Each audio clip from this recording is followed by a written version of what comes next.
Estamos en una década determinante para la humanidad. Una carrera contra el reloj para evitar que la temperatura promedio del planeta aumente más de 1,5 grados Celsius respecto al promedio de antes de la Revolución Industrial. Y esto es importante porque, según indica la evidencia, superar estos límites supondría estar más cerca de los umbrales que han llamado puntos de inflexión del cambio climático, o en inglés tipping points, fronteras que, una vez crucemos, no tendrán vuelta atrás. La desaparición de la selva amazónica, el deshielo de los glaciares, los cambios en las corrientes oceánicas y el derretimiento del permafrost, que es el suelo congelado y que al descongelarse liberaría grandes cantidades de gases de efecto invernadero, son puntos de inflexión que tendrían graves consecuencias para la vida en el planeta, tanto para nuestra especie como todas las demás con las que compartimos el globo. Se ha observado que la temperatura promedio de la última década ha sido la más caliente en el registro, aproximadamente 1,2 grados Celsius más alta que el promedio entre 1850 a 1900, cuando se considera que inició propiamente la revolución industrial. Si el ritmo de emisiones de gases de efecto invernadero continúa tal como está hoy, estaríamos cada vez más cerca de dicho límite.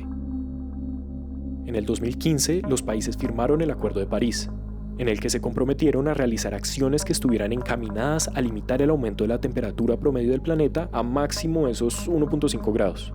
Estos compromisos se llaman Contribuciones Determinadas a Nivel Nacional, o NDC por sus siglas en inglés, metas a las que se comprometen los países individualmente para reducir sus emisiones de gases de efecto invernadero, como el dióxido de carbono y el metano, entre otros. La cantidad de CO2 que cada país emite anualmente sonaría así: el de China, que emite una tercera parte; Estados Unidos, responsables de un 13,61%. La Unión Europea emite 7,4%. Y toda Sudamérica sumada menos de 3%. Juntos sonarían así: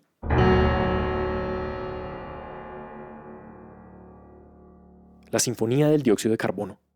Como los países no emiten gases de efecto invernadero en las mismas proporciones, ni de las mismas fuentes, la gracia es que los compromisos sean coherentes con su contexto, pero debe ser claro que esto requiere un esfuerzo de todos los países. Ninguno debe quedarse atrás. En el caso de Colombia, por ejemplo, la mayor parte de nuestras emisiones de gases de efecto invernadero son producto de la deforestación, la agricultura, la ganadería, la silvicultura y de los distintos usos que se le da a la tierra. Se conoce como AFOLU por sus siglas. Luego viene el sector de energía, que incluye actividades como el transporte y la quema de combustible fósil. Y al final están los residuos y otros procesos industriales.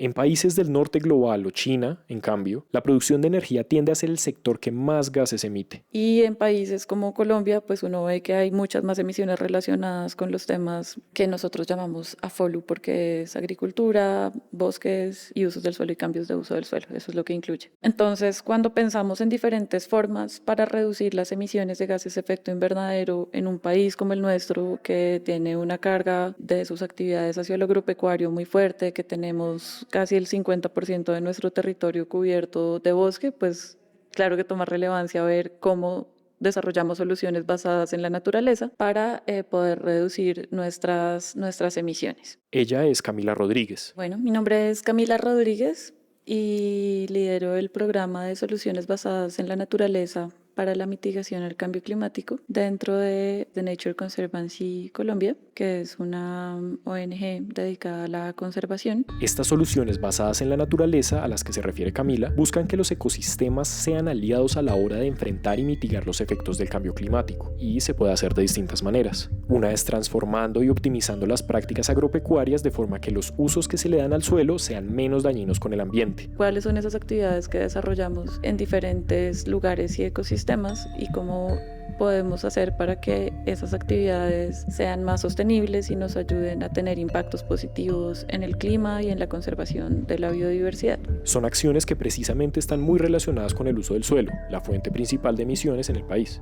Piensen en la deforestación para la expansión de la frontera agrícola, la degradación de las coberturas naturales, los monocultivos a gran escala, el uso de herbicidas, entre otras. Entonces, ¿cómo entender, de acuerdo al contexto, al ecosistema, qué es lo que podríamos hacer para generar menos impactos con las prácticas agropecuarias? Y también dónde las hacemos, porque entonces hay ecosistemas, por ejemplo, que son mucho más estratégicos o frágiles o tienen unas condiciones que nos hacen pensar como, bueno, hacia allá no quisiéramos extender cierto tipo de cultivos o ciertas actividades ganaderas y no quisiéramos impactar ese tipo de ecosistemas. Pero también hay más. O nos hemos venido haciendo muchas preguntas de cómo hacer una mejor gestión de los bosques, por ejemplo. Entonces es como impensable el tema de, no, es que tenemos unos bosques conservados, intactos y unos ecosistemas allá súper aislados que dedicamos a la conservación y de ahí saquemos a todas las personas que históricamente han vivido ahí. Se trata de preguntarnos cómo hacer una mejor gestión de los bosques sin perder de vista las comunidades para las que son su hogar. Y esto significa que quienes habitan estos territorios puedan vivir de ellos sin representar una amenaza para el ecosistema de acuerdo a su cultura y formas de vida. Y dentro de las soluciones basadas en la naturaleza también está la restauración. Históricamente en países como Colombia la deforestación ha sido un azote constante que no solo ha llevado a la necesidad de proteger los bosques, sino de intentar recuperarlos. Nos hemos convertido expertos en cómo se da la restauración de bosques, pero por ejemplo no sabemos muy bien cómo se da la restauración de otro tipo de ecosistemas, como sabanas, como páramos, que uno dice, bueno, pues ahí no es ir a sembrar árboles y ya, y es un tema pues que seguimos investigando y sobre el que seguimos pues generando evidencias e insumos para saber cómo avanzar. Pero pregunta, ¿qué tienen que ver las soluciones basadas en la naturaleza, el Acuerdo de París y los compromisos que asumieron los países para enfrentar al cambio climático? Cuando pensamos en carbono, es probable que una de las primeras cosas que venga a nuestra cabeza sea la imagen de un árbol o una selva. Y sí, las plantas son una parte clave por su capacidad de almacenar carbono, pero son solo una parte. A menudo nos olvidamos de los suelos y de otros ecosistemas, como los páramos. Sin embargo, dentro del compromiso que planteó Colombia en 2020 en su NDC, hay varias actividades relacionadas con temas de uso del suelo, pero no está incluida ninguna actividad relacionada ni con páramos ni con sabanas. Y humedales, por ejemplo. Precisamente porque no existía mucha información en el país sobre cómo se comportaban las emisiones en este tipo de ecosistemas y qué opciones de reducción de emisiones podrían plantearse. Estas son las preguntas que Camila Rodríguez y su equipo intentan responder y así entender cuál es el potencial que tienen los suelos de los páramos de Colombia para almacenar carbono. ¿Cuánto carbono guardan en su suelo? ¿Cómo se mide? ¿Cómo incluir a las comunidades que viven en el páramo para conservar este ecosistema? Se trata de una investigación que duró aproximadamente 3 años en un extenso trabajo de TNS Colombia y a nivel global, en colaboración con universidades, investigadores, laboratorios y comunidades. Además, es la primera en Colombia en abordar estas preguntas. Quédense para conocer más de los páramos y oír el cuento completo de cómo se hizo y qué encontró esta investigación. Este episodio se hizo en alianza con The Nature Conservancy, una organización global que tiene como misión conservar las aguas y las tierras de las que depende la vida. Esto es Shots de Ciencia. Yo soy Jacobo Patiño. Ignacio Galán les cuenta más.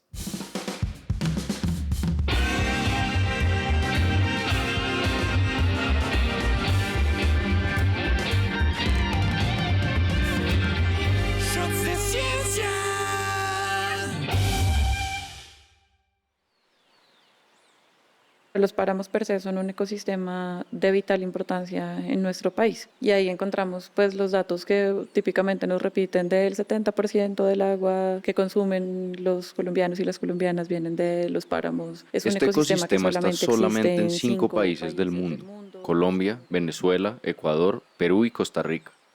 Nuestro país, Colombia, cuenta con el 43% del área total de páramos del planeta. Somos de lejos el país que más tiene territorios de páramo. Un páramo es un ecosistema que se ubica por encima de los 2.900 metros de altura sobre el nivel del mar y antes de la zona de glaciar, pero solamente en zonas tropicales. En Colombia cubre un 2.5% de la superficie continental y es determinante, ya que más de 17 millones de personas, además de las principales actividades económicas del país, nos beneficiamos del agua del páramo. Sus características lo convierten en una suerte de esponja que retiene, guarda y dispensa el agua contenida en las nubes y la niebla. Además, es el hogar de una gran diversidad de especies de fauna y flora particulares de este ecosistema y que no podrían sobrevivir en otras condiciones. Se han registrado más de 70 especies de mamíferos, 15 de reptiles, 87 de anfibios, 154 de aves y 130 de mariposas y polillas. Como si fuera poco, se estima que hay unas 4.700 especies vegetales en los páramos del país. Entonces, el tema de carbono viene a sumar un argumento más de por qué es importante conservar los páramos, por qué es importante entender las dinámicas en los páramos, a poder plantear o ayudar a plantear estrategias que nos ayuden a conservarlos y a restaurarlos por la importancia que tiene. Debido a las bajas temperaturas y la alta Generalmente, humedad de los sí, que se páramos, la relaciona mucho con la descomposición de calidad materia del orgánica, agua. como las hojas de las plantas, sucede muy despacio. Su integración al suelo y el resto del ciclo pasa en cámara lenta. Hace que los suelos del páramo sean capaces de almacenar mucha materia orgánica por largos periodos de tiempo, es decir, si almacena mucha materia orgánica, almacena mucho carbono y entonces se vuelve estratégico en el tema de mitigación a cambio climático. Tenemos mucho carbono almacenado en los suelos de páramo. Para calcular cuánto carbono se guarda en el suelo de los páramos de Colombia, el equipo de Camila colectó muestras de suelo en un montón de puntos a lo largo y ancho del país, especialmente en el Parque Nacional Natural Los Nevados, en la Cordillera Occidental. Recogieron muestras tanto en zonas conservadas como en zonas con actividades agropecuarias y se aliaron con el Laboratorio de Ecosistemas y Cambio Climático de la Universidad Javeriana, que también había recopilado incluso más datos relacionados en sus investigaciones a lo largo de varios años. Esto se tradujo en más de 1.900 muestras de contenido de carbono en diferentes áreas de todos los complejos de páramos del país, exceptuando la Sierra Nevada. Bueno, uno se imagina por lo general el frailejón y como unos elementos muy típicos de la naturaleza, pero cuando uno empieza a entender mejor el ecosistema se da cuenta que hay unas zonas que son de arbustales, hay unas zonas que son de herbazales, hay unas zonas que son de bosque dentro del páramo, encontramos lagunas y cosas así. Pero hay unos sitios muy importantes porque comparativamente acumulan mucho carbono, las turberas. Estas turberas es donde típicamente se pasan estos procesos de baja temperatura, procesos de descomposición muy lentos y empieza a haber un alto contenido de carbono almacenado en el suelo de esa turbera. Entonces empezamos a tomar datos o a recopilar datos de diferentes sitios dentro de los páramos, dentro de diferentes páramos del país, y a recopilarlos y poder entender más o menos cuáles son esos contenidos de páramos, si había diferencias entre los páramos, por ejemplo, que están distribuidos en las 3 cordilleras, porque tienen condiciones de temperatura, de precipitación, de vientos, de humedad. Con estos datos querían entender si esta capacidad de almacenamiento también estaba relacionada con el nivel de intervención humana y los usos de suelo entre los páramos de cada cordillera. Ahora, otra cosa que es muy diferente cuando uno empieza a ahondar en los páramos en Colombia es la matriz de uso. Cómo se han dado diferentes dinámicas de uso del suelo, cómo a través de diferentes procesos de colonización es súper diferente ver los procesos de colonización de los páramos de la cordillera occidental, con unos predios más grandes, con unas actividades agropecuarias muy específicas hacia la ganadería, con unos procesos consolidados como hacia cadenas productivas un poco más amplias, a cuando vemos cómo se han dado estos procesos, por ejemplo, en la cordillera central o en la cordillera oriental, donde tenemos predios mucho más pequeños, con una rotación en actividades agropecuarias y ganaderas muy fuerte. Entonces, Pero ¿cómo todo se eso puede hace medir cuánto que carbono se la almacena en la dinámica materia del orgánica contenida en el suelo? Después de colectar las muestras, se llevan al laboratorio. Allá se ponen en hornos para secarlas y determinar la biomasa seca. Y cuando las secas y las quemas, con lo que te quedas es con lo que había de materia orgánica dentro de todo eso que tenías ahí. Eso lo pesamos, entonces si sabemos cuánta materia orgánica hay, más o menos el 50% de la biomasa o de la materia orgánica que tenemos en cualquier muestra corresponde a carbono como tal, porque la materia orgánica está compuesta por carbono, oxígeno, nitrógeno e hidrógeno. Entonces, cuando uno analiza la muestra de la biomasa, más o menos el 50% corresponde a carbono. Con este dato, y mediante cálculos varios, es posible saber qué cantidad de dióxido de carbono almacena una muestra. ¿Y entonces qué encontraron? Cuando analizamos los contenidos de carbono en suelos, nos encontramos cantidades que están en los mismos órdenes de magnitud de los bosques, por ejemplo, de lo que almacena la biomasa de los bosques, entonces alrededor de 200 toneladas de CO2 equivalente por hectárea. El CO2 equivalente es una medida estándar que permite medir el impacto de cualquier gas de efecto invernadero en términos de dióxido de carbono. Como no todos los gases de efecto invernadero tienen el mismo potencial de calentamiento, una manera de medirlos y compararlos es calcular la cantidad de CO2 necesaria para equiparar esos efectos, el CO2 equivalente. Las proyecciones de esta investigación estimaron que el área total de páramos en Colombia es de 2.85 millones de hectáreas. Sin embargo, se prevé una pérdida significativa de vegetación natural para 2050 debido principalmente a la expansión ganadera y agrícola. Cerca del 16% de los páramos en Colombia tienen algún grado de deterioro. Esta pérdida afectaría el potencial que tienen sus suelos para almacenar carbono. Pero, ¿qué pasa si al contrario estas dinámicas cambian y se apuesta por restaurar el ecosistema? Entre los resultados de los estudios encontramos que bajo diferentes escenarios de restauración de páramos y con diferentes condiciones, podríamos tener unas capturas de carbono entre 19 y 38 millones de toneladas de CO2 equivalente acumuladas de aquí a 2050. Y este, definitivamente, no es un dato menor. Según el Inventario Nacional de Gases de Efecto Invernadero, sumando todas las actividades que emiten gases a la atmósfera, en un año se producen 300 millones de toneladas de CO2 equivalente. Entonces es una cantidad considerable. Además, pues si a eso uno le suma lo que dejaría de emitir porque por evitar esos procesos de degradación de páramos, pues como que le vas sumando otro tanto. Sin olvidar que estos procesos de restauración, según este estudio, también tendrán un impacto positivo en la regulación del agua. En concreto, se reduciría la escorrentía, que es el agua que fluye sobre la superficie, y así aumentaría la disponibilidad de agua subterránea. Un aspecto que hay que destacar de esta investigación es el componente estadístico.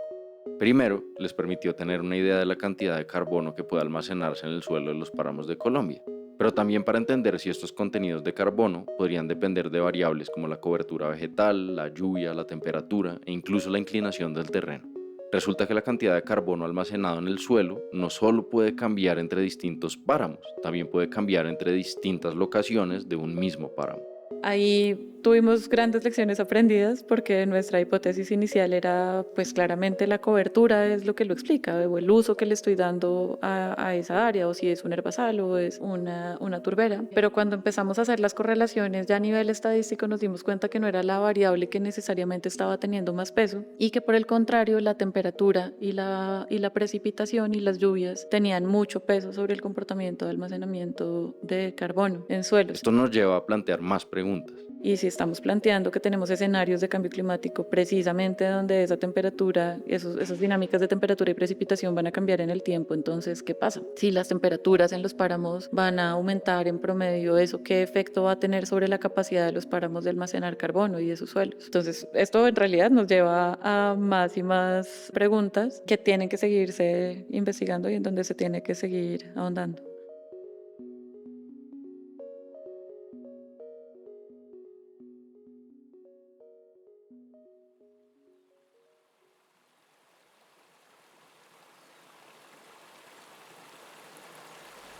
Para mí, ¿qué es el páramo? El páramo lo es todo para mí, lo amo. Yo acá me siento libre, me siento feliz y toda la vida voy a vivir muy agradecida con el páramo. Para mí aquí es un paraíso. El páramo para mí significa silencio, significa paz, significa tranquilidad. ¿Qué significa el páramo? Pues para mí significa muchas partes porque es como tranquilidad y como te digo, cuando llego allá siento una paz increíble. Y el páramo lo siento ya como parte de mí porque pues digamos que uno interioriza mucho la región, el territorio, inclusive la gente, las personas.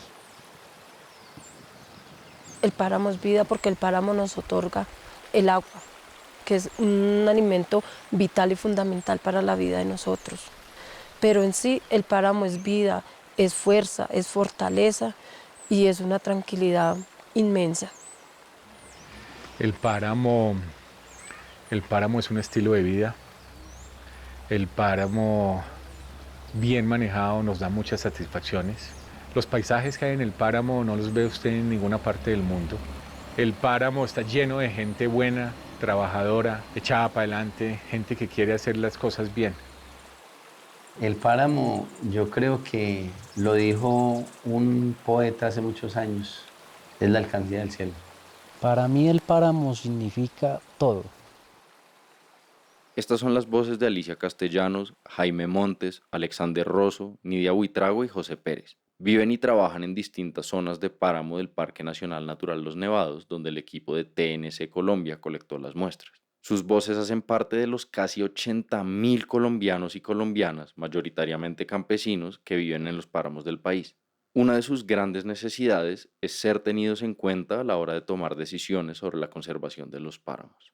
Yo creo que es algo que hemos ido entendiendo quienes trabajamos en temas de conservación y en temas ambientales con el tiempo. Claro, hace 40 años, en los 70s, en los 80s, cuando empezó a coger mucha fuerza el tema de conservación y los temas ambientales, pues hubo como una primera apuesta de, claro, la conservación entonces es yo aíslo, yo separo a la gente de la naturaleza, yo evito que haya cualquier intervención, y eso en algunos contextos puede ser relativamente fácil, en otros es sumamente complicado. Por este tipo de aproximaciones que no reconocen el componente social en los ecosistemas, se crean tensiones y conflictos que terminan por afectar a las comunidades que los habitan y además perjudican los procesos de conservación.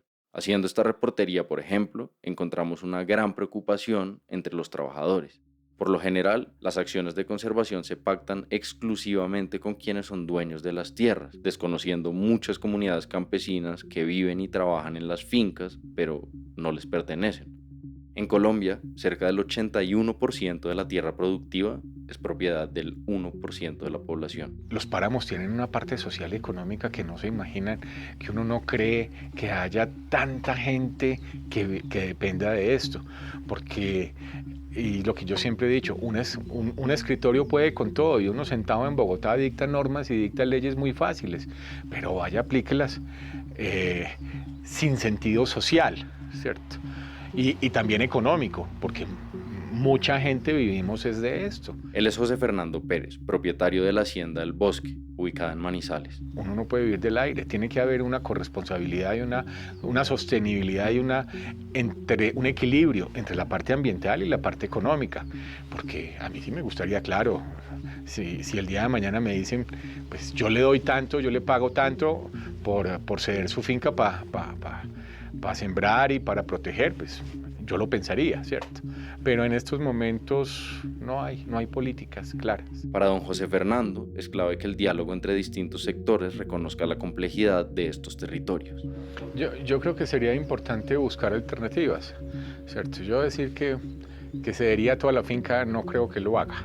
De pronto las partes más altas, de pronto ciertas partes de la finca que uno pudiera decir es que si yo cedo esto para una reforestación, para una regeneración y me dan un dinero importante, yo lo pensaría y dejaría de pronto las partes las partes mejores para la producción y más acordes para el ganado que causen menos impacto en el suelo y en el ambiente, ¿cierto? No, yo creo que estaríamos abiertos a